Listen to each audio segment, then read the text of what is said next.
Rise up. Welcome to Rise Up Radar, where we keep the Falcons on your radar. Thank you for joining me, Stan Parker, for another episode. Let's have a ballin' show.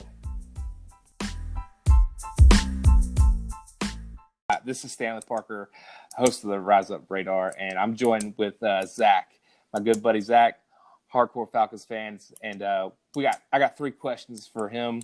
I'm going to tee him up, and we're going to discuss his answers, and we're just going to have a good time with it. So say hey to the people, Zach. What's going on, everybody? I'm excited about being here. Stan. Yeah, this should be fun. This should be fun. For sure. Definitely fun. So, all right, number 1 is, what is the identity of the Falcons? Mm-hmm.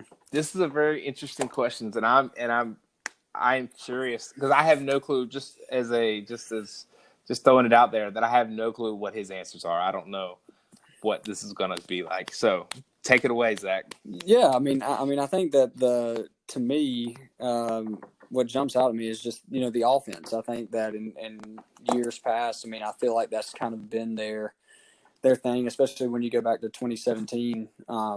That was, for sure their strong point. You just with all the weapons. You look across the board.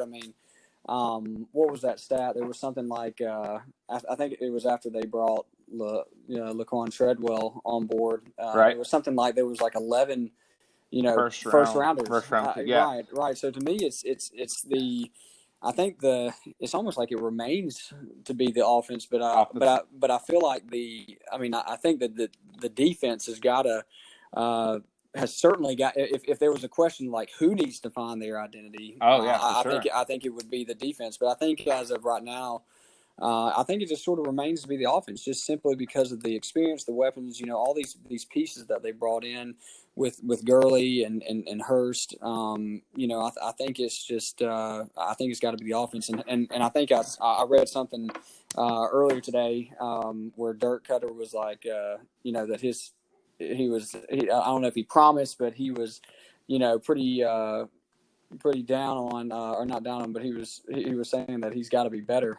He's gonna be better his second year, and he's got. For sure, he's got to be. He is the X factor, and that's a very good answer for the identity of Falcons, because it's my exact same answer. They've been an offensive-minded team since 2008 when they drafted Matt Ryan. They've built a team around him of being offensive firepower, and moving up to get Julio, and with Mike Smith was supposed to be a defensive-minded head coach, and then they've hired another defensive-minded head coach, which is right.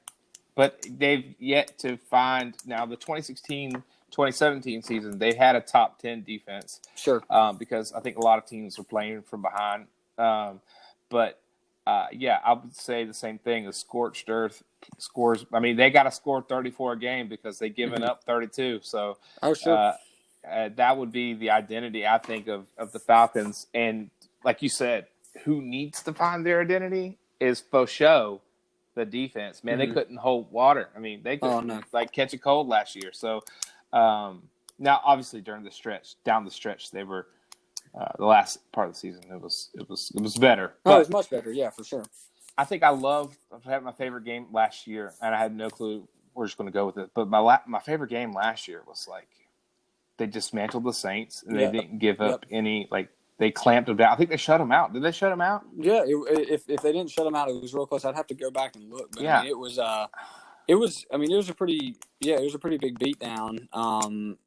And it was fun to watch. Everybody will go back, and I know I've had this discussion before as far as the frustration of them playing so well at the end of the year just because of the draft situation. But at the same time, those 3 spots. That's right. And I think, and I don't know if it was me and you talking about this, or if it was Chris Bailey and I, that would you rather tank or going into the next year, would you rather tank, or would you rather come out of that season with a little bit of fire? And I always tend to lean towards the momentum, even though I know that's it's a long off season, but I think you get to see it builds that excitement. And so I like what I saw at the end of last year with the defense. It's so tough to root for tanking because tanking gets rewarded, and Chris has this whole thing about people getting rewarded for tanking and how it's a horrible system, but like it's so hard as a fan to root for tanking. I'm always rooting for I get so torn. I want them to look good because I hate the disrespect that it's like, oh look, the Falcons are playing horrible again, just like the national media. That's right. But like winning meaningless games against Tampa down the stretch is like Carolina and those guys. Like those, we're talking like 5-6 draft spots. And so I am definitely a fence rider when it comes to that. It's like some days I wake up in the morning, I'm like, yeah, screw it, let's go 1-16. And then some days I wake up and I'm like, no, let's we gotta put in the work. We gotta just go all out on this. So then I just it goes back to this question about this whole identity thing. I feel like if you go out, if you finish hot, then I feel like you go into that off season and then into that next season not really searching so much for an identity. You got something established. Yeah, you have something established, and you do have a little bit of an identity, and then you're a little more. I guess you're a little more comfortable going into the next year. You're not scrambling. Versus, like I said, if you tank, then you're kind of thinking, well, do we have all the right pieces and all that stuff and whatever? So I guess I'm with you also as far as just being on the fence.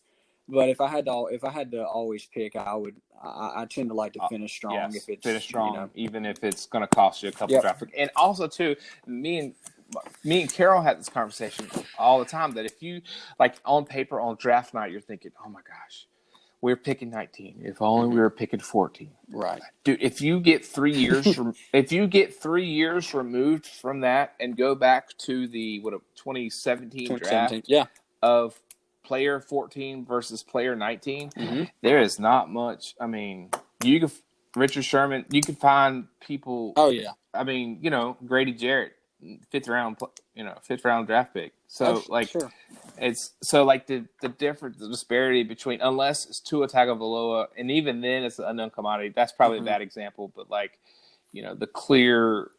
even the people who are clearly going to be the next Michael Jordan, that is a terrible wrong sport. But the next person, that's right, is what's the name? Jamarcus Russell, right? Dear Lord, he should be in the Hall of Fame by now, right?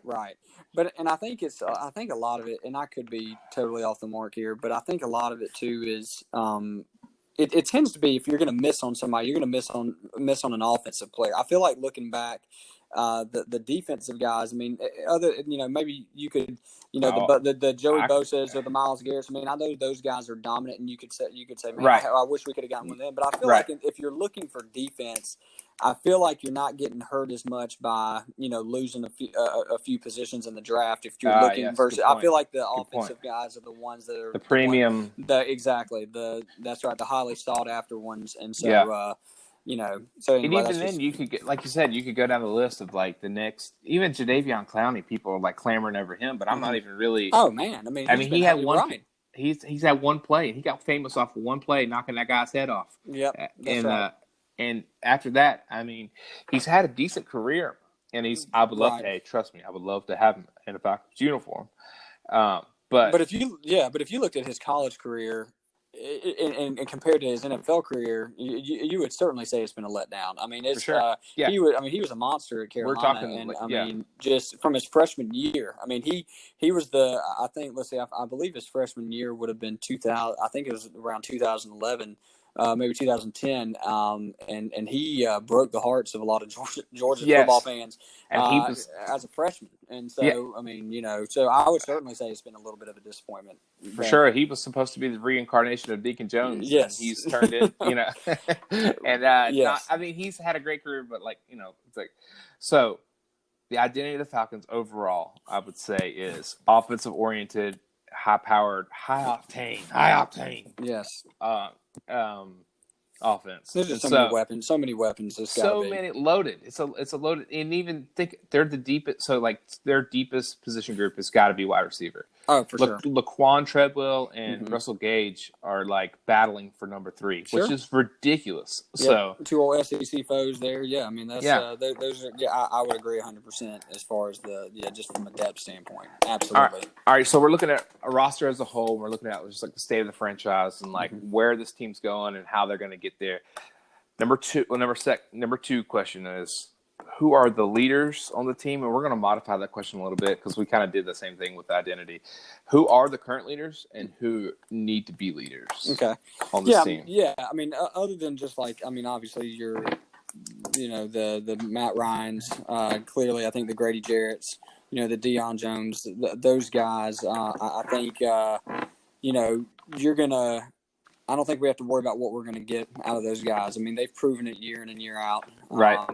And I think they're just established there. I mean, but even the Ricardo Allens, those guys, looking to step up. I mean, I think obviously Todd Gurley's got a lot to prove. And I think that just, if he can return to just even a glimpse of his old form, which, a shell of himself, which is going to a question mark, and we can discuss that a little later. But it's just taking some pressure off the passing game. That's what the Falcons, I felt like last year. They didn't have it, and it was just they became it seemed like one dimensional at times. And even with guys like Calvin Ridley and Julio Jones and the Austin Hoopers, being one dimensional at that level, it's not going to get you very far. And so I think that Todd Gurley is going to have to really step up and that's just going to make that offense so much more explosive just by making it more two-dimensional. And I think that, and then going kind of into the passing game, Calvin Ridley, I think I just expect him to have a really good monster year this year. I just really think he's going to break out. And I think that, so looking for big things from him. I mean, he's getting so much praise just from his teammates, right? And just from even guys like Lamar Jackson. I mean, and so you've got to kind of you just expect him to have a huge year. And then I think also, staying on the offensive side of the ball, I think just the offensive line in general. Just protecting your assets, protecting the Matt Ryan, protecting Todd Gurley, allowing, giving Gurley the room that he needs. And so I think the offensive line is going to have to, stepping up, being a leader. I mean, obviously Alex Mack there, at center clearly is a huge, huge piece there. But right. I think just as a unit, and I know, and you and I have talked about this too in the past, I think has a lot of pressure to step up and become leaders, and I expect them to. And so, you can before I move on to the defense, if you want to kind of comment on that a bit. Yeah, for sure, and I totally agree with all your points, and I have obviously what you've covered, like Matt Ryan. Number one, I like all of his clips of him cussing at people, and I like get Blinken set. All the he's got that real Boston potty mouth going. And that's right. He's not now people who don't cover the Falcons all the time and just are fringe Falcons fan don't understand how mean he is. I've watched last week I was watching YouTube and it got down the rabbit trail, and then there is a clip of the Pro Bowl of.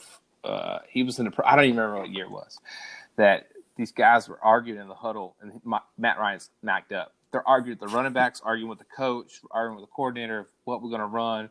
It's 3rd and 1 in the red zone, 3rd and goal, and Matt Ryan's like, "Hey, everybody, shut up, go get in the huddle." And I was like, whoa, okay. And he'd say, "This is what we're going to do." And the coach actually had to run back and tell him, "Hey, by the way, what you just called, that's illegal because of it's formation rules you can't do in the Pro Bowl. You're not allowed to run certain sets in the Pro Bowl." But yeah, it was just funny how so I look at him obviously to be a leader. Right. Julio Jones leader. Also too, Julio, I think after 1-7, Julio had a come to Jesus moment with the team, and he had to grab everybody by the collar and say, "Hey, get your stuff together. Yeah. We're going to get Dan Quinn fired." Everybody likes Quinn. Everybody likes playing for him. He makes some dumb decisions with clock and on the field sometimes. I like Dan Quinn. Mm-hmm. we could have that podcast later. That's right. There you go. Yeah, that's a lot. That's a lot there. Yes. I have a lot of emotions there. But overall, he basically said, "Hey, you're going to get this good coach fired." And after that, everybody kind of pulled up their bootstraps and got on their business. But but it took. My thing is, it took 8 games. That's half the season. That cannot happen anymore. Right. No, no. And I'm not with this schedule coming up. No. Yeah, and so you think of other teams that Von Miller. He's still kind of a quiet guy. He's not really a rah guy, but you think of these are all defensive guys coming to mind now. But J.J. Watt, if everybody's sucking and the superstars out here smashing it, and no one's pulling their weight, he's going to bring down the hammer. And so I'm looking for somebody who is Calvin Ridley. I think that Julio is starting to pass the torch to Calvin Ridley, and he's not retiring. This is not breaking news, but he's teaching him how to be a number one. Yep. And so I'm looking at Calvin Ridley, like you said, to have a breakout year and have a bigger leadership role on the offensive side. Also, too, I think Chris. I hope what is Quentin Nelson? He plays for the Colts. What position does he play? Does he play guard or tackle? Do you remember? I don't. Guard. I don't. I don't remember. Okay. I don't want to put you on the spot. No, you're good. I we think can find out, though. I think he's a guard. So he's in the top 100. Everybody speaks so highly of him. He is like the super young talent of the offensive lineman. But I hope that Chris Lindstrom turns into Quentin Nelson. If he could be the anchor of the stalwart, the guy that if we could have the 2012 mud duck, nasty offensive line that other teams have to write articles about, I would be okay with that. Other teams in the playoffs were trashing the Falcons. You would go to, the Packers beat writers were "Oh, the Falcons are dirty." I was that's right. So I'm hoping Chris Lindstrom. I'm looking. See, this is not a project. I had no basis of any of this stuff, but I'm looking.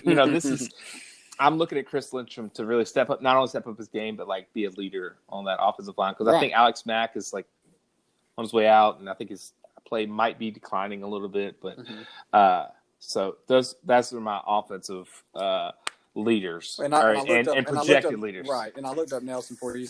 He plays for the Colts, and he's a guard. So I was right. No, so there you go. So there you go. So right. Okay, so that was your you were done with your offensive. Okay. Yes, yeah. So and then moving on to the defensive side, and y'all had already named Grady Jarrett and for sure Jones, easy. Keanu Neal. Yeah, those guys for sure. But I think, and so again, this is just kind of going to the ones now that we expect. You and I for sure talked about this next guy, Tack McKinley. Oh, yes. Got to stay healthy. Yes. And establishing a pass rush. I mean, we've got. I think that is going to be so key for just the defensive line in general. Because I feel like that has been the. We could argue. I mean, we could maybe say secondary in the past, but I feel like that recently the defensive line, at least the pass rush, has been the Achilles heel of the defense. For sure, we could say that. So, and I think that. So anyway, and I think if I'm correct me if I'm wrong, I believe it's Alan Bailey is the other end. The starting I would think would be. Dante Fowler across from. Okay, Pat. Yeah. Okay, so gotcha. And I wasn't even sure if because I was trying to figure that out if Fowler was more of that kind of flex type linebacker, or if he was more. I think they're going to use him in the dirt. More using. Okay, love it. Yeah, so there you go. I mean, so clearly, but I think that you look. It was the 2016-2017 season. And that was when Vic Beasley had his kind of 15 and a half. But the next Von Miller. That's I know, right? But I feel like it. But he was. Go ahead. Sorry, this is. He didn't report to Titans training camp for 10 days, and he got fined for close to $100,000. Really? For just not call, no call, no show. Man, that's just. Yeah, that's sad. That's a narrative aside. We I know. Keep it moving, but that's kind of shows you where the work ethic.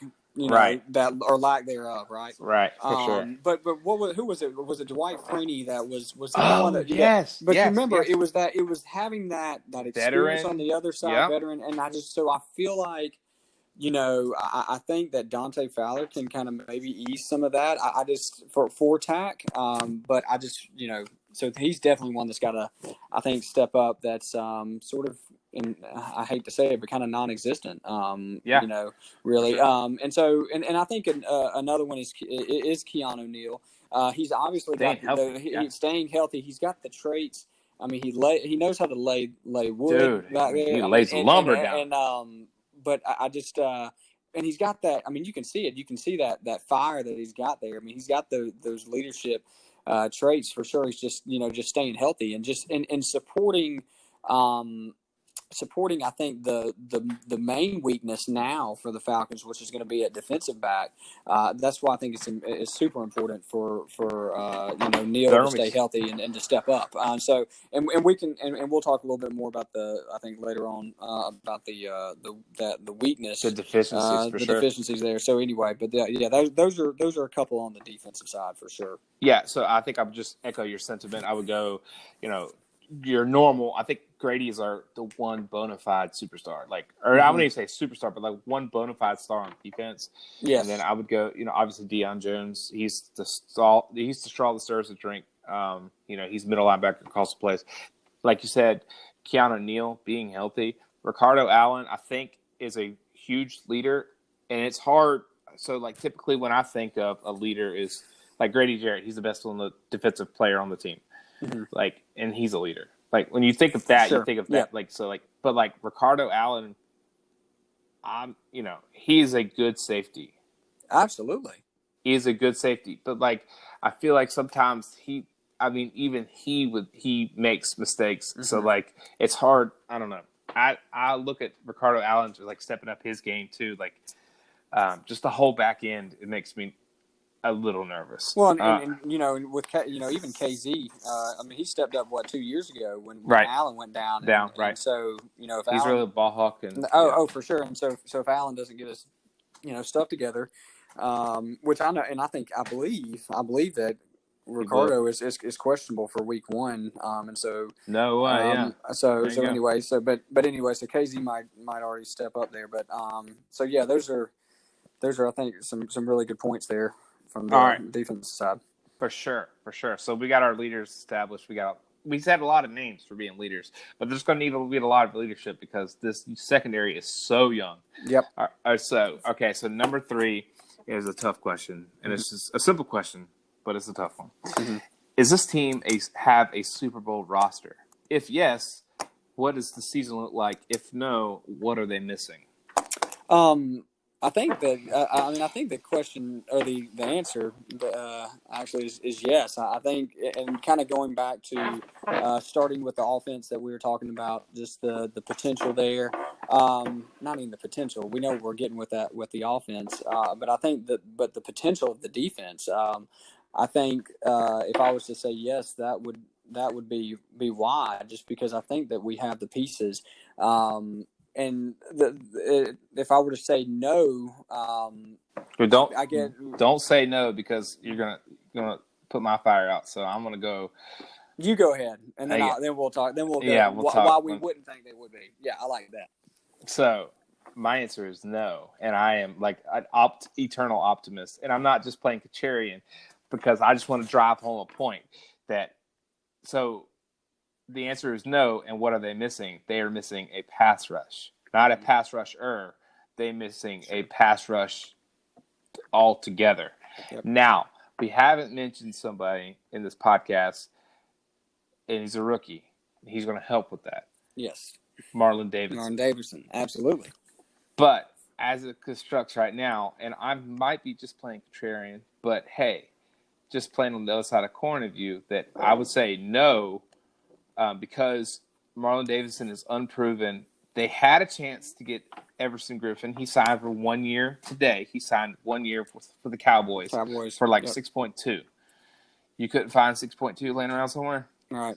And so let me get my checkbook out, Arthur. 6.2. Oh, 6.2 million. Oh, no, never mind. Yeah. Go for it, Arthur. You got this one. No, so that really bothers me that they boosted the secondary by getting Denard. Yes, but if they could, I would have really liked them to use that money to pick up Cam. Oh no, not Cam Jordan. Oh, I blanked on his name, but there's some other pass rushers: Everson Griffin, Clay Matthews. Heck, Clay Matthews still out there. He might get a veteran. He might. Dimitrov might pull one out of his hat and go get a veteran minimum Clay Matthews, and then I would change my answer because Dwight Freeney changed the way, like you said earlier, changed the way the pass rush looked because he was the veteran presence on the outside, and you had to look out for him. That's right. They've had one pass rusher, and he's been visible the rest of the time. Like, I don't know. So, well, yeah. And can I echo a little bit of what you're saying? Just straight off the lack of pass rush. I mean, you think of the one thing that can expose a really bad secondary is a really bad pass rush, and so for sure. And so I'm with you there. Dude, Matt Hasselbeck looked like Johnny Unitas reincarnate back there because of the horrible pass rush. 96-year-old Matt Hasselbeck carved the Falcons up playing that cover two zone. Yes. Dear Lord, are you? Yes. Oh my gosh, they're making like average quarterbacks look like Brett Favre back there, and it really makes me mad. That pass rush, obviously, I'm a little passionate about that, but like the pass rush just scares the crap out of me. Yeah, and I feel like the Falcons did that a little bit last year. It was like they were playing these opponents. Kyler Murray. That had these. Are you serious? It was like it wasn't even the Kyler Murrays. I just felt like there was a couple like teams that they played where the opposing quarterback was like on the verge of getting like benched or cut, and then all of a sudden the Falcons, again, like you said, made him look like Dan Marino back there, and so, yeah, I mean that's and that's a problem. I mean, clearly, that's for sure. And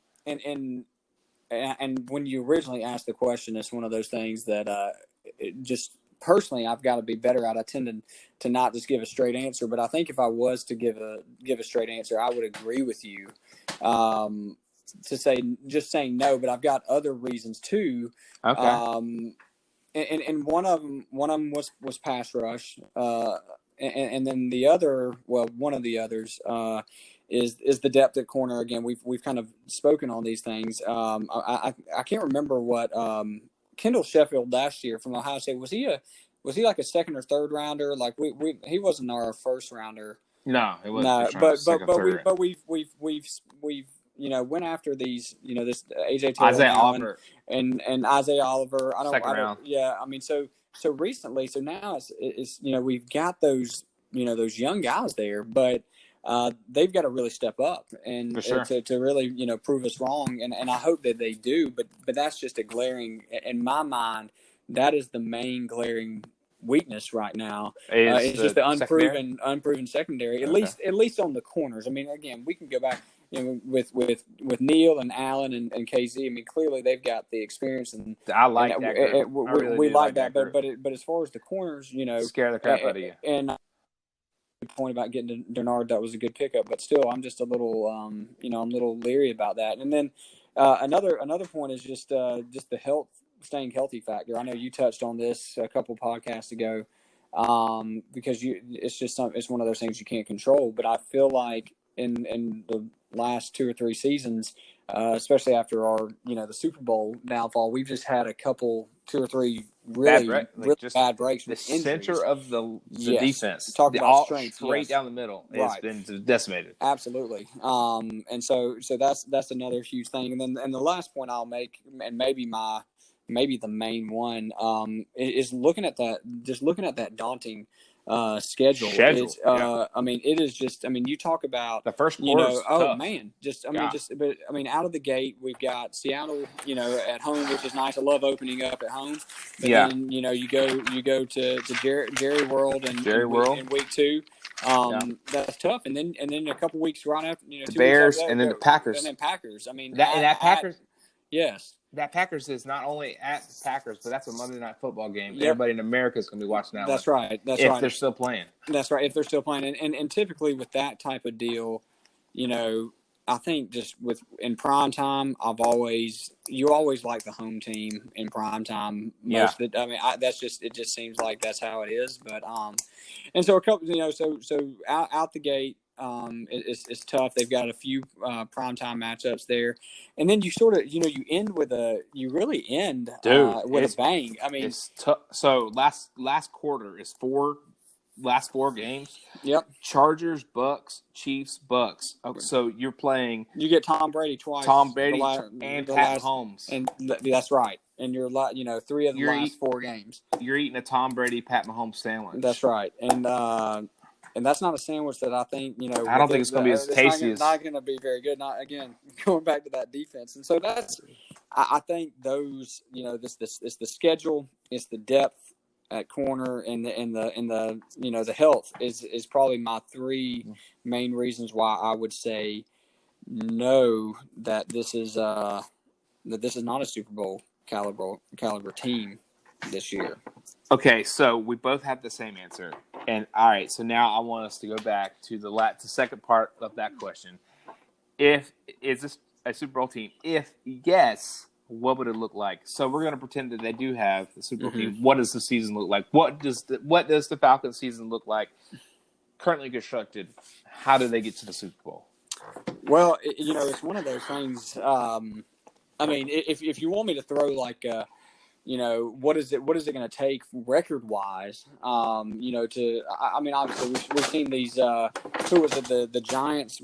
10 years ago what were they, like 8-8 or 9-7? Yeah, when they dethroned the Patriots or whatever. Yeah, I mean, 18-1. Yeah. I mean, so it was. I think it's the Falcons. I'd say if Atlanta is 10-6 this year, I mean that is a really. I think to me that's a good season. Of course, I think they have the potential to be a little bit better, but I think that it would look something like a 10-6 team. Okay. Probably.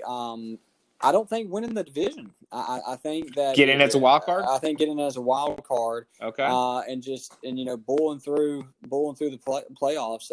Because just grinding it out. That's right. Because you typically, when we're talking about these missing pieces or this whole, going back to your very first question about finding an identity, it takes time for things like that. And so that's something that they may, hopefully, maybe they struggle a little bit early on, and then maybe they find an identity. Maybe Julio talks to the guys at game 3 instead of game 9 or game 8, whatever. Geez. And they get something rolling. But I think that just based on the schedule, it has nothing to do with the talent, because I think that they got all the talent in the world, especially on the offensive side of the ball. But I think that schedule is just going to be tough to win the division. So if they're going to get to the Super Bowl, I don't think that it's going to be with the first round bye of the playoffs. I think it would be going through through the gauntlet of the entire and I think thing. The year Aaron Rodgers won it, I think they were the wild card team. I believe so. Yeah. So, so I have a similar sentiment to you. What would it look like? All right. So the year they went to the Super Bowl, even the year after that, they went to the playoffs. The Falcons won a lot of one possession games and a lot of weird penalty runoffs. Make me sweat like a sinner in church. Boy, they just the other team has the ball, a penalty, 10-second runoff. They've won in some really random spots, and a lot of balls are going to have to bounce their way for them to get into the Super Bowl. And so, getting hot at the end, this obviously, what you were saying, is if they can finish strong and swing, you can just push into the wild card round. But I think they're statistically, I think what it would look like. I know you said 10-6, which is exactly what I have wrote down in ink over here, 10-6, and which is going to take that to even get to the wild card, because it's such a good division. So they might have 3 NFC South teams make the division, make the playoffs again. Yeah, and that's happened. I mean, in recent times, I think last 2 years ago, something like that. Yeah, that's right. And so I think top 10 offensively, and then I would have to say better than average defense is going to have to be between 12 and 15, like ranked. And so they have to be opportunistic, just the same they were in 2016. They were just opportunistic. They got the turnovers when they needed them. And so I think that the season, the personality of the season is going to have to look like that. And so because of that defense is such a liability right now on paper and not playing a single snap, they're in training camp right now. People are giddy about that, but like, just that's kind of how it's going to have to shake out is the defense is going to have to step up offense. And here's the other one is like the X factor of the X factor is doggone Dirk Cutter, man. Yep. He makes he makes me so nervous. I say it every podcast, and I know I got to cut it out, but like, if I ever meet him in person, I'm probably going to have to apologize to him. But like, hopefully maybe he's listening. We just light a fire under him. Maybe whatever it takes. Yeah, he makes me so nervous, and so he's got the keys to Ferrari. Just don't drive in the slow lane. That's right, and don't crash. That's right. Golly, so. Those are our 3 questions. The state of the franchise, of where we're going and where we're heading in. I don't know. I think I am optimistic about the season. I sound negative right now, but I'm being realistic. But I am optimistic that they can, because there's a lot, like we've touched on a long time. There's a lot of unknowns. There's the defensive back. So who knows? You might have drafted Deion Sanders 2.0. You don't know. Absolutely. Sure. You have no clue. And, hey, Reggie White might be suiting up Marlon Davis. Like, you don't know. So I am excited to see these unproven groups get on the field and cut their teeth. So absolutely, me too. So, well, thank you, Zach, for joining me on the Falcons cast. It's a group of Falcons, just talking Falcons. If you want to be on an episode of the podcast on Rise Up Radar, you can email me at stan@riseupradar.com. And if you like what you heard, please subscribe, rate, and review, and like us on Facebook at facebook.com/RUR podcast. And until next time, rise up.